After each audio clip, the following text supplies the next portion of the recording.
deportation.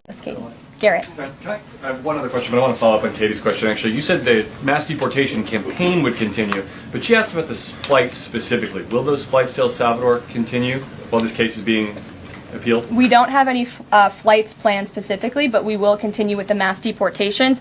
And I would just like to point out that the judge in this case is essentially trying to say that the president doesn't have the executive authority to deport foreign terrorists from our American soil. That is an egregious abuse of the bench.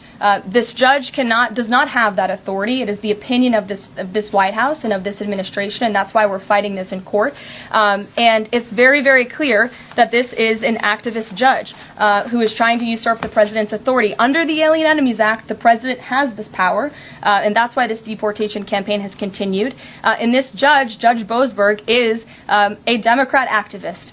He was appointed by Barack Obama. His wife has donated more than $10,000 to Democrats, and he has consistently shown his disdain for this president and his policies, and it's unacceptable. You took me right where I wanted to go about the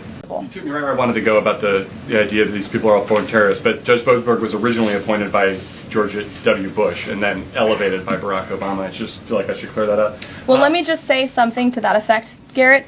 67% of all of the injunctions in this century have come against which president? Donald J. Trump. Let me say that again. 60% of the injunctions by partisan activists in the judicial branch have come against President Donald Trump, and 92% of those have been from Democrat-appointed judges. This is a clear, concerted effort by leftists who don't like this president and are trying to impose or slow down his agenda.